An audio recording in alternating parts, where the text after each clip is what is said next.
I solemnly swear that I am up to no good.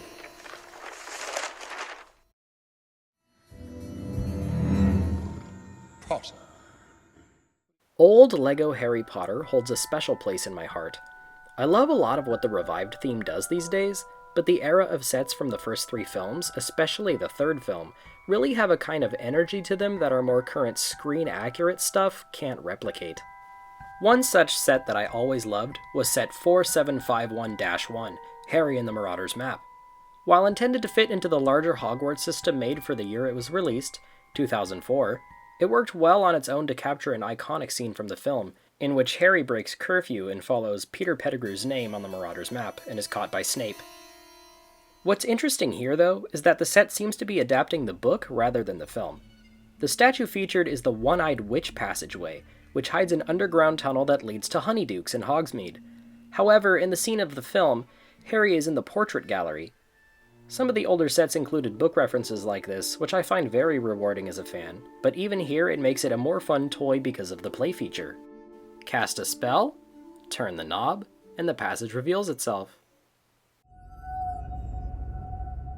We see on the back how this function works. There's just a little Technic piece that acts as a lock, and if you push the wand in from the other side, you can unlock it. Simple, but effective. The outcropping the statue's standing on is hiding a secret behind it as well. A scroll detailing a potion of some kind. Using trans neon green to represent the Lumos spell is certainly a choice, but I'm not here to split hairs. Other magical details here include a bright orange spider and a bit of foliage, which I expect is meant to imply underground roots of some kind. I like that the primary color of this set is gray, too, rather than the usual tan seen for Hogwarts expansions. A lot of the Azkaban sets were gray, which perfectly fits the muted drab palette of the film. The figures, though, they're definitely a product of their time. I have a lot of nostalgia toward this era of Harry.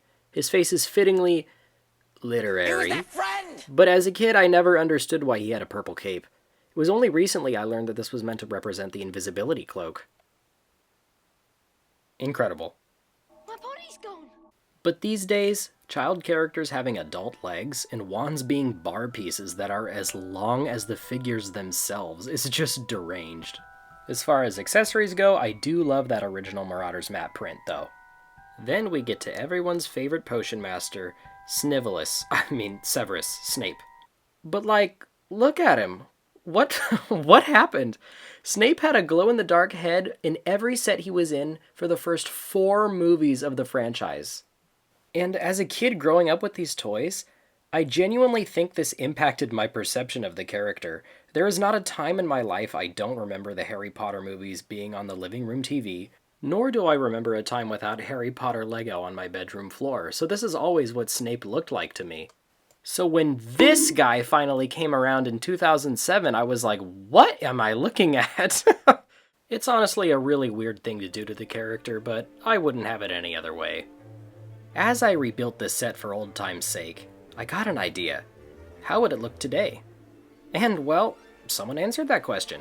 User ComDom98 on Reddit created this sort of modern version that fits in with the 2022 to 2023 modular Hogwarts expansions, and I think it looks really cool. But I still wanted to make my own, so I came up with this. I took inspiration from both the set and the aforementioned mock, but I also added my own flair to it. I kept the spider in the corner, going with the nougat color because it felt appropriate as a callback to the orange of the original. And instead of a single bright green foliage piece, I used an olive green leaves and stem piece to fit with the drab colors. In reference to the candy shop the passage leads to, I left some Bertie Bott's Every Flavor beans down on the cracked dungeon floor and... someone familiar is sneaking around down here too.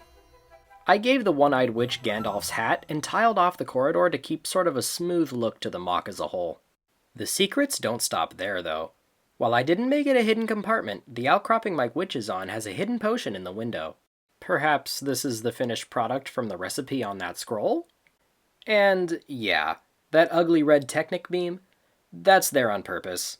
Rather than include a feature meant to interact with a wand, the modern wands are tiny, they really can't do anything, I went with something obnoxiously toyetic to offset the bleaker colors in the front of the mock. I like it. It looks like an official LEGO play feature. Just twist to unlock and the witch comes right out. What are you doing wandering the corridors at night? I'm sleepwalking. 4 million points from Gryffindor. He was that friend! The figs I included are standard, although I did try to put Harry in something close to his gray hoodie from the scene, and gave him one of the newer wands meant to have spell attachments. The Lumos spell, visually, radiates outward in little waves, so I felt like the clear dish piece atop a yellow stud captured that the best. We're missing somebody important, though. Let's add Lupin in here so he can bail Harry out of trouble. Harry, would you come with me, please? Well, there you have it. Old and new, a set and a mock. It was really fun to take a trip down memory lane for this video. Just remember that when you're done using the map, you need to tap it once and say, Mischief managed, otherwise anyone can read it.